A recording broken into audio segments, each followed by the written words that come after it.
They brought him in on a Tuesday in late October, the kind of cold, drizzling night that makes the mountains around this hospital feel like they're closing in. I was the only RN on the East Wing after midnight, just me and the LPN down the hall pretending to chart while she dozed. The ambulance bay doors rolled up and the paramedics came barreling through with a stretcher, shouting the story before I even had my gloves on. Male, 30s, pulled from a single-car rollover down on Old 60 where the guardrail's been gone since the flood of '93. No pulse for 8 minutes on scene, but he gasped on his own right as they called it. Pupils sluggish, lungs full of fluid, skin the color of creek clay. No wallet, no phone, nothing but a soaked flannel shirt and a hospital bracer from somewhere else that had bled blank. We worked him hard, cut the clothes off, got 2 lines in, pushed fluids, sucked half the river out of his chest. By the time the doc showed up, I already had him on a vent, and the monitor was showing sinus rhythm where there shouldn't have been anything at all. Something about the way his ribs moved under my hands felt wrong, too deliberate, like he was breathing with me instead of for himself. We wheeled him up to 412 because it was the only empty room left on the wing. I tucked the warmed blanket around him, wrote John Doe on the fresh chart, and told myself I'd figure the rest out when the day shift came in. They never did. I came back at 7 to give report, and the room was stripped. Bed made up tight like nobody had ever laid in it, monitors dark, trash cans empty. The charge nurse, or she never moved him. Administration said there was no record of an admission, no lab draws, no ambulance run sheet, nothing. I figured paperwork glitch happens more than people think in these old county hospitals. I wrote it off and tried to forget the way his hand had twitched when I whispered, "You're okay now," like he was trying to squeeze back. Then 3:17 a.m. became a time I dreaded. First night it happened, I was at the desk finishing notes. The call bell for 412 chimed soft, just once, the way it does when a patient mashes it with their thumb because they're too weak to hold it down. I picked up the intercom. Nothing, not even static.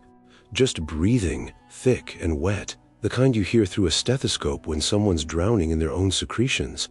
I said, "Hello, can I help you?" the way we're trained, polite even when we're scared. The breathing hitched, like it heard me, then kept on the same slow rhythm. 4 seconds in, 4 seconds out. I hung up and told myself it was the new girl on med-surg hitting the wrong button. It wasn't the new girl. Every night after, 3:17 exactly, that bell. Same room, same breathing. I started timing it with the wall clock just to be sure I wasn't losing my mind. I'd answer and listen longer each time, waiting for words that never came. After a week, I stopped answering and let it ring itself out. The sound would go down the empty hallway, bounce off the peeling paint and the yellowed tiles until the panel finally went dark again. Housekeeping refused to service 412 anymore. Said the sheets were always soaked through with cold water and something that smelled like pond mud, no matter how many times they changed them. They'd find the call button cord knotted around the bed rail like someone had been yanking on it for hours. I held out 3 months. Last Wednesday, the rain was coming down so hard it felt like the mountain itself was crying. I was the only one on the floor again. Budget cuts, you know how it goes. 3:17 hit and the bell rang like it always does. Only this time, when I ignored it, the breathing started coming through the overhead PA. Faint but unmistakable, filling every room on the wing. Patients who'd been asleep for days started moaning in their sleep. One old woman in 408 sat straight up and said clear as day, "He's still cold," then laid back down like nothing happened. I don't know why that night was the night. Maybe I was tired of being afraid in a place that's supposed to fix broken things. Maybe part of me needed to prove it was nothing. I grabbed the flashlight off the crash cart, left my phone on the desk, and walked the long hall to 412. The air got heavier with every step, thick like walking into a walk-in cooler. The door was cracked open, even though I'd watched maintenance chain it shut 2 weeks earlier. He was there. Same man, same flat dead eyes staring up at nothing, same dark hair plastered to his forehead. The hospital gown clung to him like it had been dipped in the river and never dried. Water pooled under the bed, spreading out across the floor in a perfect circle, black in the dim light. His chest rose and fell in that deliberate rhythm I'd heard for months. The wristband on his left arm was brittle and yellowed, The ink faded, but still readable. Thing 29, 1974. Same day he came in 51 years later. The monitors were dark, but the cuffs were on his arms, inflated like they were still taking a pressure that would never come back. I should have run. Instead, I stepped closer, boots squelching in the water. His head turned toward me, slow, neck creaking like old floorboards. The eyes weren't empty anymore. They were looking right into me, the way drowning men look at the surface right before they stop kicking. His lips barely moved. Voice sounded like it came up through 3 feet of mud. "Tell my wife I'm still waiting." Then every monitor in the room screamed at once, one long flat tone that drilled straight into my skull. I stumbled back as the cuffs deflated with a hiss, the gown collapsed in on itself, and the bed was empty again. Just the soaked sheets and the water still spreading, lapping at my shoes like it wanted to pull me down with it. I don't work the East Wing anymore. They moved me to days and outpatient after I put in my transfer papers the next morning. But some nights when the rain comes down hard and the wind pushes against the windows, my phone will ring from a no-caller ID number at 3:17 exactly. I never answer. I just sit there in the dark and listen to the breathing on the other end, slow and patient, waiting for someone to finally bring the message he's been trying to send since the mountain took him the first time. Sometimes I think about looking up the crash reports from October 1974. Sometimes I think about driving down Old 60 until I find the place where the guardrail's still missing. But I never do, because whatever's waiting in that room isn't done yet. And I'm afraid the next time the water rises, it'll have my name on the wristband. I've been a nurse on the maternity floor of St. Mary's for 17 years, long enough to know every creak in the linoleum and every flicker of the fluorescent lights over the nursery window. We call it the happy floor because that's what we're supposed to give people: pink and blue balloons, tiny knitted caps, the soft sound of new lungs learning how to breathe outside their mothers. Most nights it is exactly that. Most nights. Back in the winter of 2019, the psych ward on the 5th floor got condemned for mold. They had nowhere to put the overflow patients, so administration shuffled them into the old pediatric wing above us that had been shuttered since the county consolidated schools. The move happened fast. One week we had storage closets full of breast pumps and Christmas decorations. The next week we had barred windows and the faint smell of urine drifting down the stairwell. They cleared out the 5th floor nursery to make space for restraints and crash carts. Left behind a bunch of junk nobody wanted, including this ancient Greco baby monitor, the kind with the little bunny on the receiver, cord chewed half through by mice.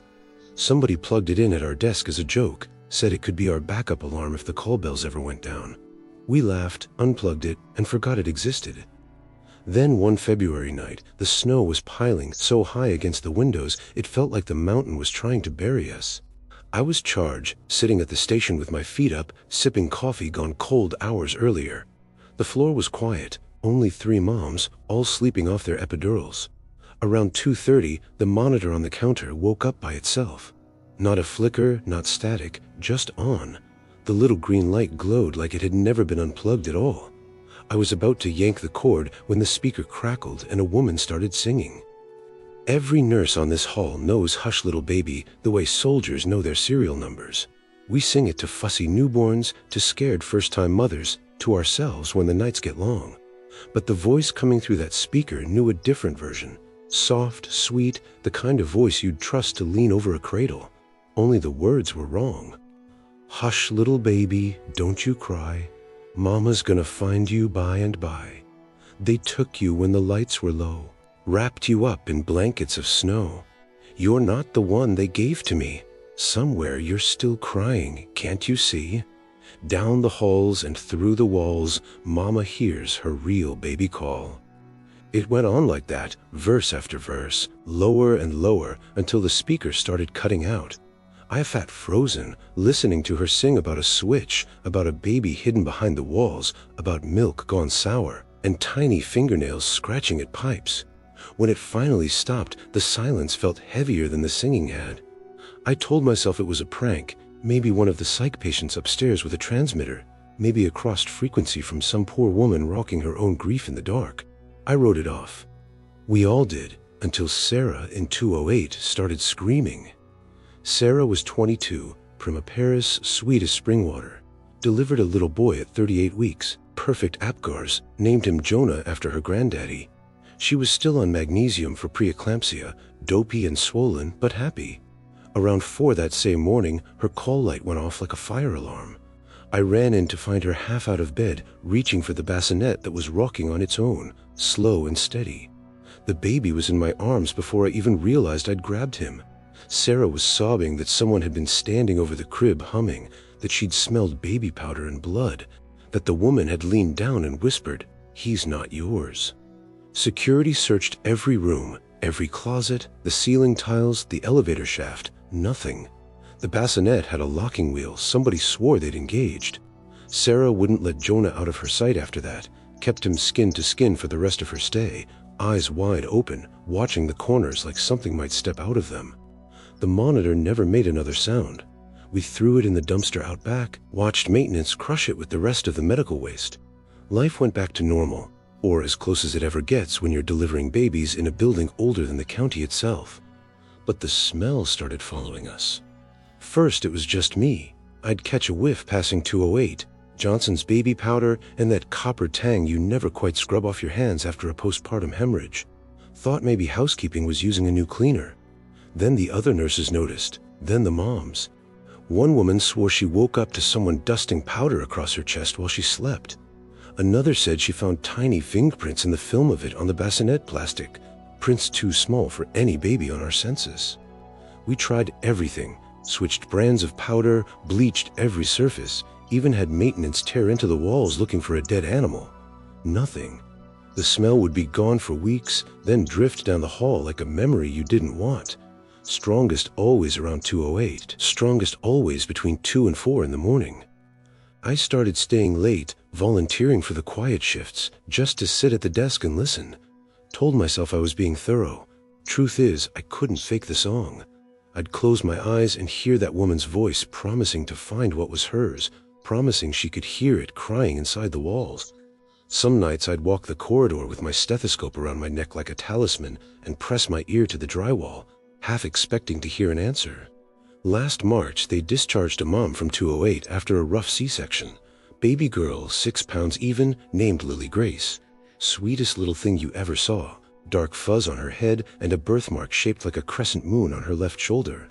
Mom was young, barely 19, scared to death but trying. I helped her to the car myself, buckled that tiny girl into the car seat, told them both they were going to be just fine. 3 nights later, I was back on nights, couldn't sleep right anymore anyway. Around 2:30, I walked past 208 to do my rounds, and the door was cracked open, even though the room had been terminal cleaned twice.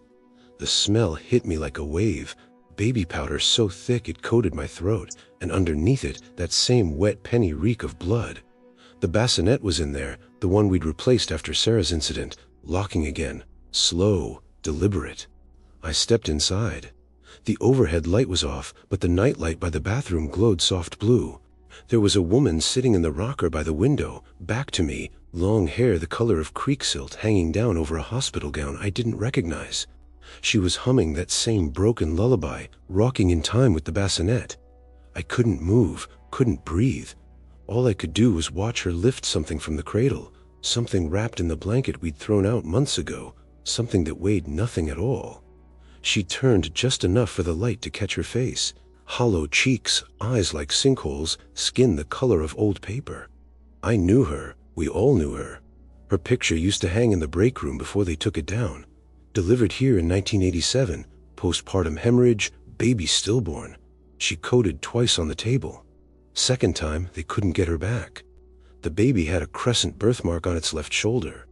They buried them together in the paupers field behind Pine Grove Church because nobody ever claimed them. She looked right at me and smiled the saddest smile I've ever seen on a person, living or dead. Then she pressed whatever she was holding to her chest and started to cry without sound. The bassinet kept rocking, empty. The blanket in her arms didn't move. I backed out slow, pulled the door shut behind me, and stood in the hallway shaking so hard my knees gave out. When I finally opened the door again, the room was cold and dark and stripped bare the way it's supposed to be. No rocker, no woman, just the faint outline of a handprint in baby powder on the bassinet mattress. Fingers too long, palm too narrow. They're tearing down the east wing next spring to build a parking deck. Administration says progress. I say some things are better left buried. I still work maternity, still rock babies in the nursery when their mamas need sleep. But every time I pass 208, I check the census twice. And if there's a little girl with a crescent birthmark on her shoulder, I find a reason to move them down the hall. Because Some nights when the snow starts falling and the mountain presses close, I swear I can hear two sets of crying behind the walls. One that belongs here, and one that never left. And the smell of baby powder never quite goes away. I remember the night they brought him in because the wind was screaming down off the ridge like it wanted inside the building. Late November, frost already thick on the ambulance bay doors. The DR doc met me at the elevator with the chart in one hand and a look I'd never seen on him before. Said the man had walked in on his own 2 feet, skin and bones. Eyes sunken so deep you couldn't tell what color they were. Liver cancer, far past anything we could cut out or poison back. He wouldn't give a name, wouldn't let them draw blood, wouldn't sign a single consent. Just pointed at the old census board hanging behind the desk and tapped the number 119 with a finger that looked more bone than flesh. Then he wrote on the intake sheet in letters that shook like aspen leaves, DNR, no visitors, no light. The doc asked if he had family. The man stared until the doc looked away first. We put him in 119 because it was the furthest room on the wing, the one nobody liked anyway. Faces south toward the hollow, catches the worst of the wind, and the heat never quite reaches it in winter. I wheeled him up myself. He weighed next to nothing, smelled like leaf mold and something sharper underneath. When I tried to hook up the monitor, he pushed my hand away, gentle but firm, like a man brushing a spider off his sleeve. Pulled the curtains tight, even though the only thing outside was darkness and mountain. I asked if he wanted pain medicine, offered the good stuff we keep locked up. He just looked at me for a long second, then shook his head once. Voice sounded like creek gravel. It don't hurt the way you think. Then he turned his face to the wall, and that was the last anybody spoke to him direct. 3 days passed quiet. No call light, no vitals, no food trays touched. I'd peek through the little window in the door on rounds, and he'd be lying there exactly the same, eyes open, chest barely moving. Curtains never parted. I started to wonder if he'd slipped into a coma, but every time I cracked the door, he'd turn his head just enough to let me know he was still with us. On the second night, I caught him sitting on the edge of the bed, back curved like a question mark, staring at the ceiling. When my flashlight beam hit him, he didn't flinch, just raised one finger to his lips, the way you quiet a child in church. By the 4th morning, the smell started. Not the usual sickroom smell, not even the sour stink of cancer eating a man from the inside. This was sweeter at first, almost like bruised apples, then darker, wet pennies and turned earth. It drifted out from under 119's door and hung in the hallway like fog. Housekeeping sprayed bleach until their eyes watered. Maintenance changed the filters, but nothing touched it. The other patients started complaining, said it made their dreams bad. One old woman in 117 told me she heard scratching up in the ceiling tiles all night long, slow and patient, like something trying to remember how nails worked. I called the doc. He called administration. Nobody wanted to violate the man's wishes, but the smell was turning stomachs, and the state board gets touchy about unexplained odors. Security finally brought the master key on the 6th day. 3 of us stood outside 119, me, the evening charge, and a deputy who'd answered the non-emergency call because nobody else would come near the wing after dark. We knocked first, no answer. Knocked again, announced ourselves, nothing. The deputy turned the key and pushed the door slow. The room was colder than outside, breath fogged in front of us. Bed was empty, sheets smooth like they'd been tucked by someone who knew hospital corners. IV pole stood naked, bag drained flat, tubing crusted brown at the tip. Window was locked tight, no draft, no footprints in the frost on the sill. But the ceiling, Lord, the ceiling. Directly above the bed, 2 perfect bloody handprints side by side, palms down, fingers splayed like the man had pressed up with everything he had left. Higher still, 4 more prints, then 2 more, climbing straight toward the light fixture, as if he'd walked up the air itself. The last set was smeared, like whatever strength he'd borrowed finally ran out. We stood there staring until the deputy's radio crackled and made us all jump. He reached for the call light to page maintenance, then stopped. The census board down the hall still showed 119 occupied. Red letters, same as always. DOE, J, DNR, no visitors. I watched the deputy flip through his little notebook and go pale. He'd been the one to take the original intake. Said the man had never given a last name, just initials, JD. And under emergency contact, he'd written a single word in that same shaky hand. Myself. We sealed the room, called the coroner. Coroner came, looked at the ceiling, looked at the empty bed, looked at us like we were playing some kind of joke. No body, no death certificate, no record of discharge. Just those handprints and the smell that got stronger every hour. They sent a crew to cut a hole in the ceiling, thinking maybe he'd crawled up into the plenum and died there. Found nothing but mouse nests and 50-year-old insulation. Handprints stopped at the drywall like the plaster had swallowed him whole. They painted over them the next week.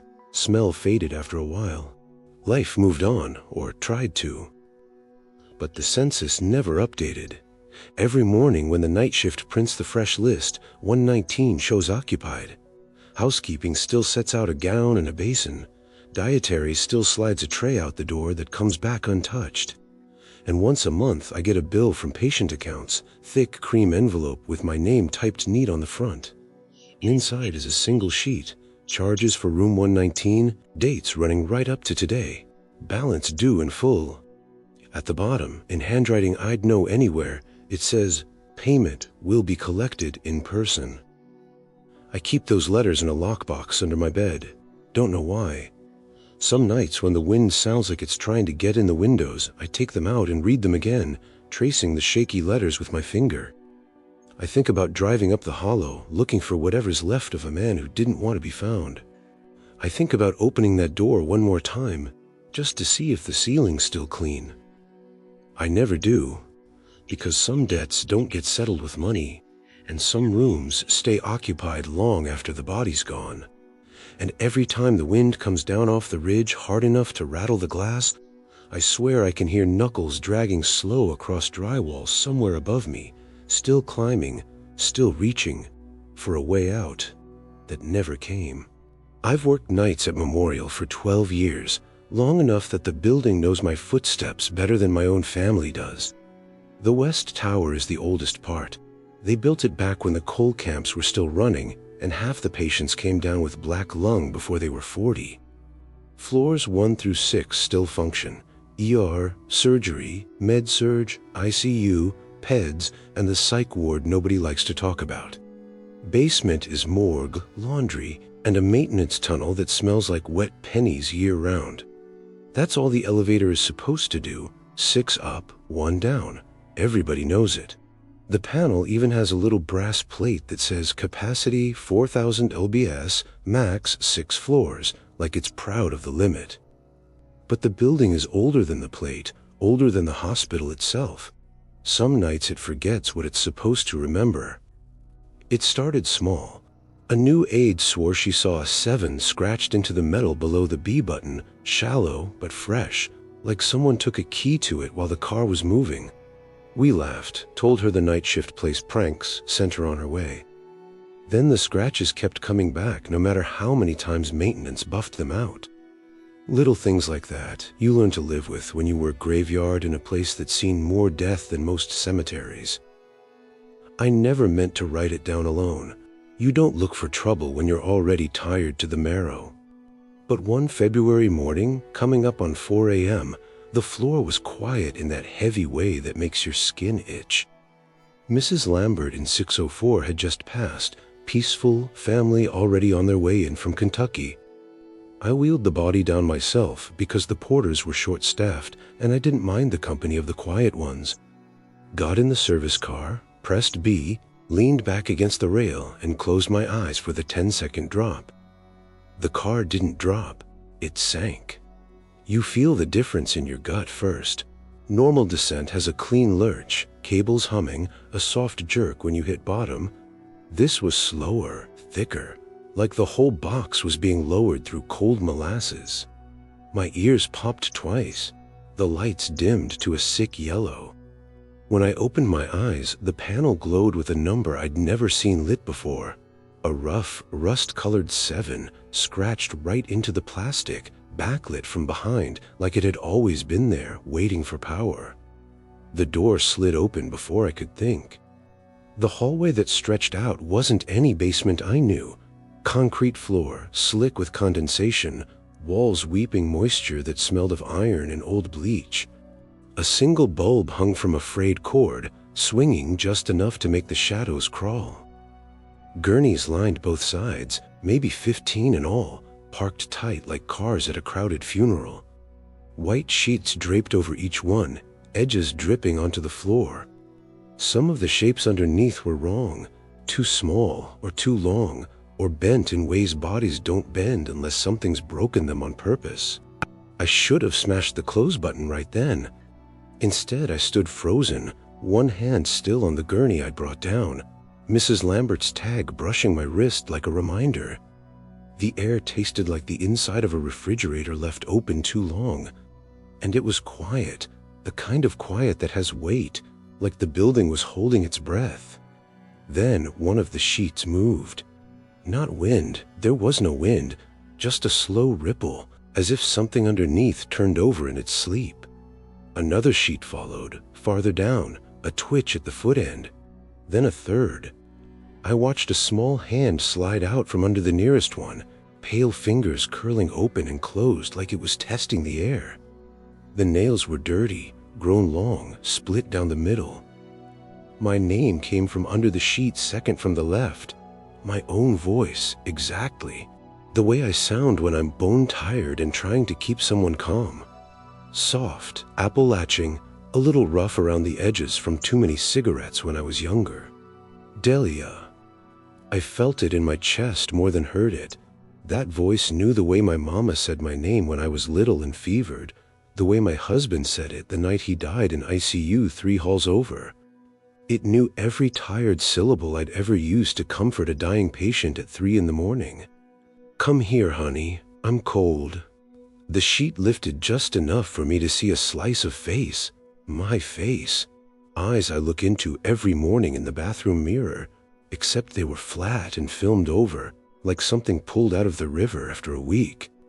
The mouth smiled the way I smile when I'm lying to a family about how peaceful it was at the end. I backed into the elevator car so hard my shoulders hit the wall. My hand found the panel and started slapping buttons, any button, close, close, close. The doors tried to shut, but caught on Mrs. Lambert's gurney still halfway out. I shoved it clear with my hip, heard the wheels clatter down the hall behind me. The last thing I saw before the gap narrowed was every sheet rising at once, shapes sitting upright, slow and patient, heads turning toward me in perfect unison. The car lurched upward so fast my knees buckled. Lights flickered, went dark, came back normal. When the doors opened on B, the morgue was just the morgue. Cold stainless tables, hum of the coolers, familiar smell of formaldehyde and wintergreen. Mrs. Lambert lay on the floor where the gurney had tipped, sheets still tucked neat under her chin like I'd done it myself. "I never told anybody everything," said the elevator glitched, dropped too fast, scared me half to death. They replaced the panel the next week, put in a whole new board with shiny buttons and no room for extra numbers. But the scratches keep coming back. Different places now. Inside the handrail, on the back wall where the inspection sticker is, sometimes on the ceiling where only someone tall would notice. Always a 7, always fresh. New nurses ask about it. I tell them the same thing the old ones told me. Don't ride the service car alone between 2 and 4. Don't look too close at the panel. And whatever you do, if it ever tries to take you somewhere that isn't on the map, you keep your eyes forward and you pray the doors remember where they're supposed to close. Most nights it behaves. Most nights the mountain keeps its secrets. But some mornings when I'm leaving at shift change, bone-tired and coffee-sick, I'll feel the elevator hesitate just a fraction too long between floors. The cables groan, like something down below is leaning its weight on them, testing. And if I'm honest with myself, part of me listens for my own voice, calling from the dark, patient as ever, asking me to come keep it company. I never press B anymore. I take the stairs even when my knees scream. But stairs only go so far in a building this tall, and I swear sometimes when I'm climbing, I can hear the car moving without me, cables singing soft and low, dropping slow and to a place the blueprints forgot. And every time the lights flickered just right, I catch a glimpse of fresh scratches blooming on the wall beside me, like frost. Always the 7, always waiting. I've been on the pediatric oncology floor at St. Mary's going on 23 years now, long enough that I know every squeak in the hallway tiles and every flicker of the aquarium light in the playroom. We call it the rainbow floor because the kids paint the windows with washable markers and we never scrub them clean. It's supposed to be a place where children fight and win, or at least fight and go gentle. Most nights it is, most nights. The IV poles started disappearing in the fall of 2017. Not the new lightweight ones, the old heavy aluminum kind that have been here since the 80s. The ones with the fat bases and the hooks that bend if you hang too many bags. You'd strip a room after discharge, come back an hour later, and the pole would be gone. Not wheeled out, gone. No rubber marks on the floor, no clatter in the corridor, just missing. We found the first cluster at 3 in the morning when I went looking for an extra one for a kid whose veins kept blowing. The playroom door was cracked open, even though it's locked after 8. Inside, every light was off except the nightlight shaped like a rocket ship.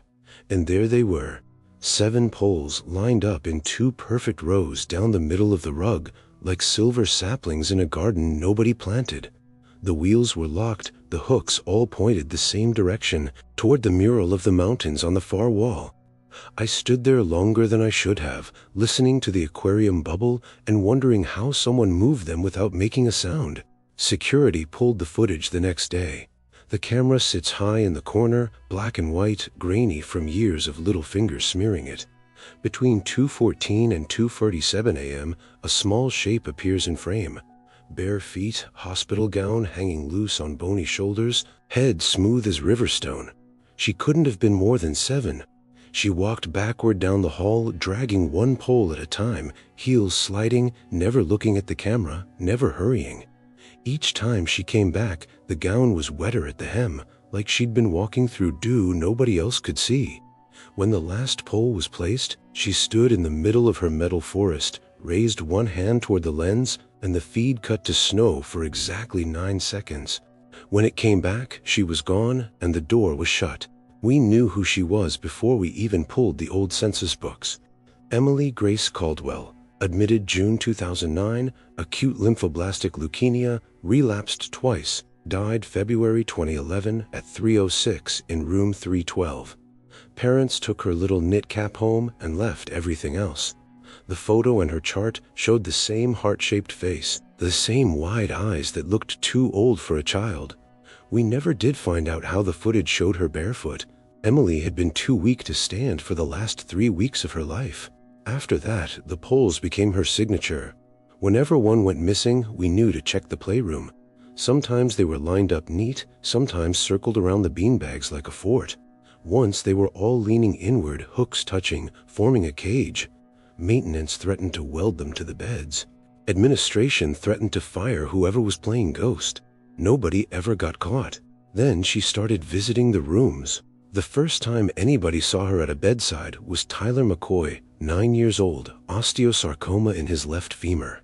Tyler was a fighter. He'd ring his bell and mean it. That night, his saturation started drifting down slow, the way they do when the body decides it's done.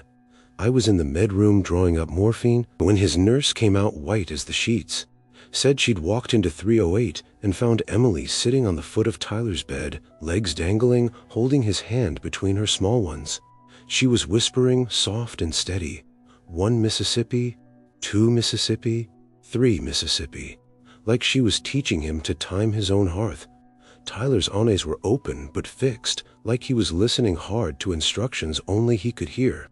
By the time we got the crash cart pushed through the door, she was gone and Tyler was circling. We worked him 43 minutes. He left us at 3:06 exactly. After that, we started noticing the pattern. A pole would disappear, a child would turn for the worse, and if you were the unlucky one to step into the room first, you'd find her there, counting Mississippis, calm as bedtime.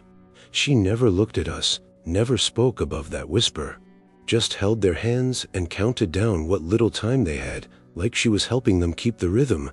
When the alarms finally screamed, she'd be gone.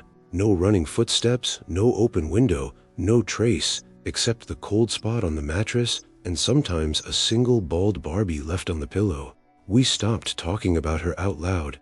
You learn quick that parents hear everything, even when you think they're asleep.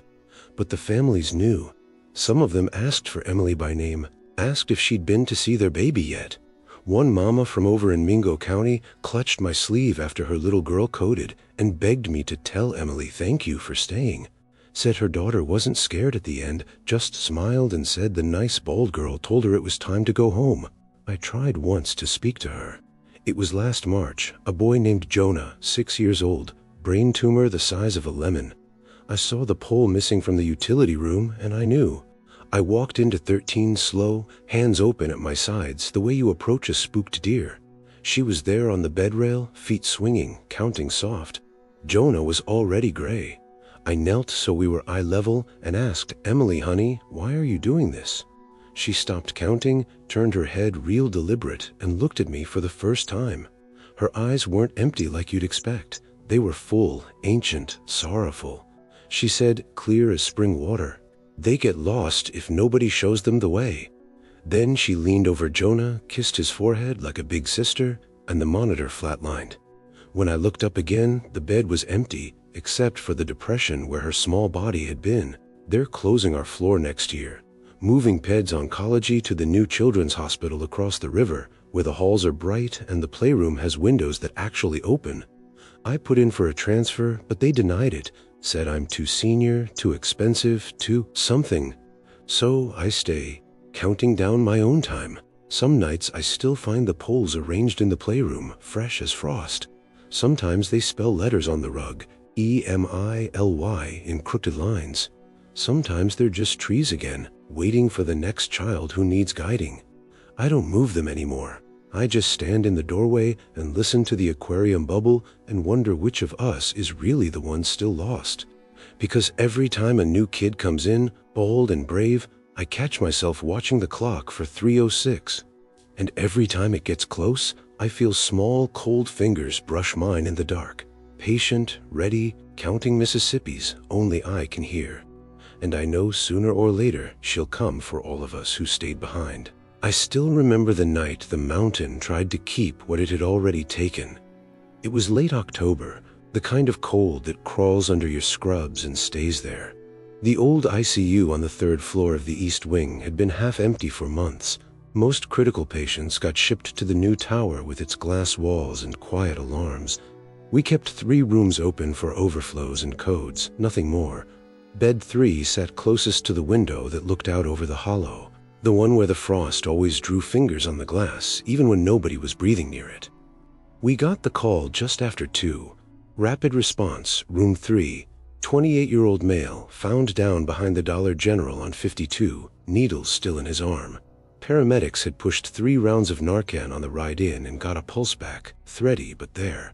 By the time I reached the unit with the crash cart, he was already gray, pupils blown, chest still as creek ice. We went through the motions anyway, you always do. Chest compressions, airway, more Narcan, epi, amio, calcium, bicarb, everything we had. 45 minutes of sweat and swearing. The doctor finally looked up at the clock and said the words none of us wanted to say. Time of death, 2:47 a.m. We stepped back. Somebody killed the overhead lights. The monitor should have gone flat, one long tone, then silence. It didn't. The rhythm stayed perfect, 68 beats a minute, strong and steady, the little green line marching across the screen like nothing had happened. His chest rose and fell under the sheet, slow and calm, the way a man breathes when he's dreaming something peaceful. We all stared. One of the new residents reached out and touched the carotid. Nothing, cold as creek stone. Then the body sat up. Not a twitch, not a spasm. Sat straight upright, like someone pulled an invisible string. The sheet slid down to his waist. His eyes were open but filmed over, milk white. He turned his head toward Marlene, the charge nurse who'd been running the code, and spoke in a voice that came from somewhere deeper than his ruined throat. Clear. Then he flopped back, limp again, monitors still beeping its perfect lie. We stood frozen long enough for the alarm to switch to asystole. The tone finally screamed, long and ugly. Somebody unplugged the leads. The room went quiet, except for our breathing and the wind worrying at the window. We bagged him, tagged him, rolled him down to the cooler. I helped wheel the empty bed back from morgue return an hour later because housekeeping was short. Same bed, same room, same monitor. They never bothered switching them out in the old wing. By the time I got back upstairs, they had another patient waiting. Head trauma from a wreck on the 4-lane, unsalvageable. Doctor figured we'd call it quick and move on.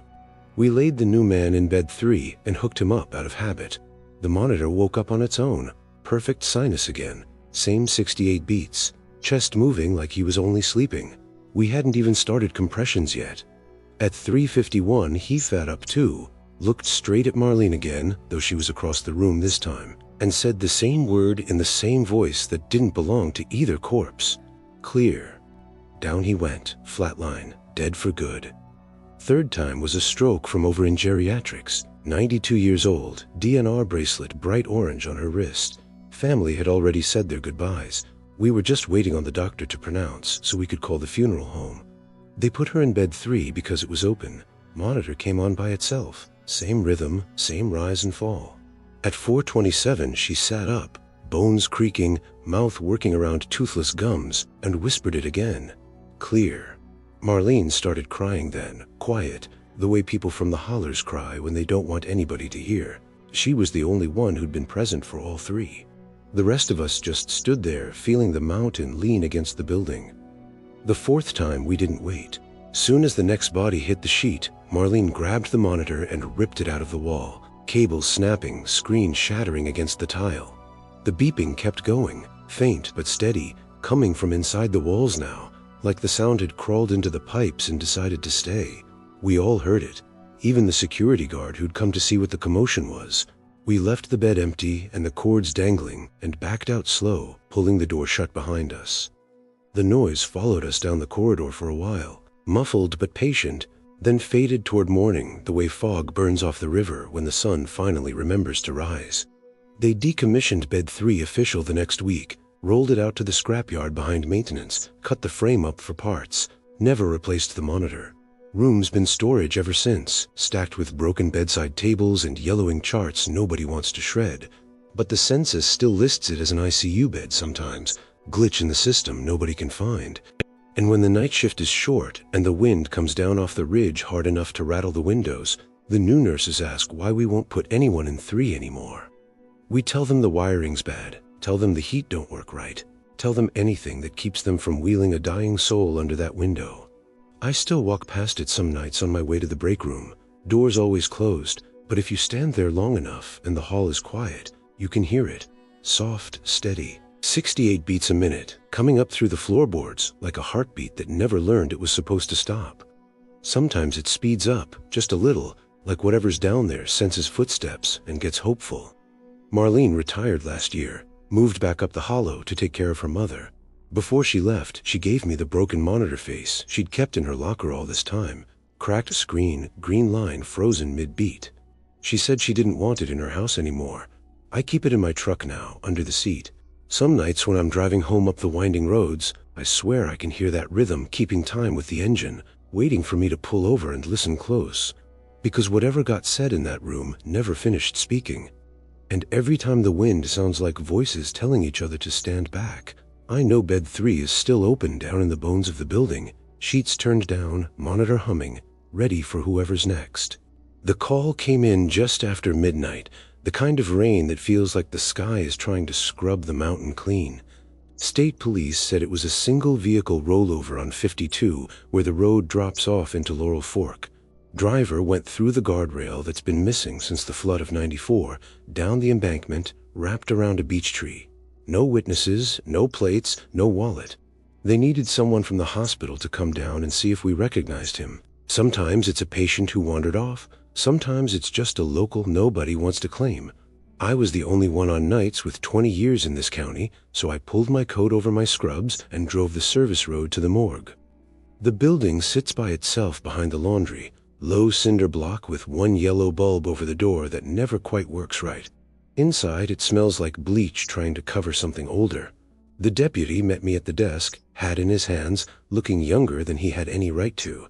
Said the coroner was held up in Beckley, and could I just look, save everybody time. I told him I wasn't family, wasn't even law, but he kept glancing at the drawers like something in there was listening. "Drawer 4, he said. "That's the one they put him in." I've opened hundreds of bags. You'll learn to breathe through your mouth and keep your eyes on the paperwork. The zipper always sticks halfway, like the plastic doesn't want to give up what it's holding. I got it down far enough to see the face, and the floor tilted under me. It was me. Same gray starting at the temples, same scar through the left eyebrow from when I walked into a cabinet in nursing school drunk on cheap wine and cheaper hope. Same freckles across the nose that my mama used to say made me look like I'd been kissed by the sun. Only this version was slack, lips blue, eyes half open and fixed like a fish on ice. The deputy was saying something behind me, but the words wouldn't stick. I looked at the toe tag still clipped to the sheet. My name typed neat in block letters. Date of birth correct down to the year. Date of death, today. Cause, exsanguination. I slammed the drawer so hard the whole wall of steel rattled, ran out into the rain without my coat, slipped on the wet concrete, tore my knee open. Sat there in the downpour trying to remember if I'd hit my head sometime earlier, if maybe I was dreaming inside my own wreck. The deputy came out shouting that I was bleeding, that I needed to calm down, but all I could see was my own dead face staring up from that black plastic like it had been waiting. By the time I got back to the floor, the sun was coming up weak and pale through the clouds. I sat in the locker room with my hands shaking so bad I couldn't get my shoes off. Marlene found me there, took one look, and poured coffee I didn't drink. I told her what I'd seen. She didn't laugh, didn't call me crazy, just went real quiet, the way people do when you mention something the mountains have already decided to keep. They opened drawer 4 again at 9 o'clock, with the day shift, the coroner, 2 troopers, and the hospital administrator, all standing around like it was evidence. I made myself watch from the doorway. The bag held a man, mid-40s maybe, dark hair, beard coming in patchy, nothing like me. The tag read John Doe, time of death 0046, multiple traumatic injuries. No one could explain the paperwork mix-up. The deputy swore he'd watched me read it clear as day. The coroner said sometimes trauma and exhaustion play tricks. They all looked at me like I was the one who needed help. I went home and slept 2 hours, wake up reaching for wounds that weren't there. Stood in the bathroom mirror longer than I ever had, staring until my eyes watered, waiting to see if the reflection would blink a half-second late. It didn't. Not then. But it started. Little things at first. I'd catch a glimpse passing the medication room window, and the me in the glass would still be looking after I'd already turned away. Or I'd lift a cup of water, and the hand in the mirror would hesitate, like it was thinking about whether to follow. I started checking every reflective surface on the floor. The black screen of the Pyxis when it's locked, the stainless steel of the kick buckets, the dark glass over the old fire hose cabinet nobody uses anymore. Most times it moved with me. Sometimes it didn't. The knee I'd torn open in the morgue parking lot healed clean, left a pink scar shaped like a crooked smile. But every now and then I'll feel warm wetness trickling down my leg and look to find nothing, just the ghost of blood remembering where it's supposed to go. I drive the mountain road home now with the radio off and the windows cracked no matter the weather. I know every curve, every place the guardrail ends and the drop begins. Sometimes when the fog sits thick in the hollows, I swear I see brake lights ahead of me, slow and drifting, like a car easing off the edge. I never speed up to look. I know what I'd see in the driver's seat. Last week I worked a double because someone called off. Around 3 in the morning I went down to the cafeteria for coffee that tastes like burnt pennies. The vending machine has that scratched up chrome front you can sort of see yourself in if the angle's right. I was fishing for quarters when the reflection stepped up behind me. Same height, same scrub, same tired slump in the shoulders. Only its gown was soaked dark from the chest down, dripping on tile that stayed dry. It raised a hand and touched the inside of the glass, right where my back was. Fingers left bloody prints that weren't there when I turned around. I haven't told anybody. They already watch me careful, like I might break. Marlene retired. The deputy transferred to Dave. The morgue got new drawers, stainless steel that doesn't hold fingerprints as good. I still check mirrors, still count the lag. Most nights it's nothing. Most nights I'm fast enough. But some mornings, when the fog curls around the parking lot like it's feeling for a way in, I sit in my truck a long time before opening the door. I watch the windshield for movement behind me. And when I finally walk inside, I keep my eyes on the floor. Because I'm afraid one of these shifts, I'll look up and see myself already waiting at the nurse's station, chart in hand, bleeding slow and steady from places nobody can stitch. And the worst part is, I don't know which one of us is late.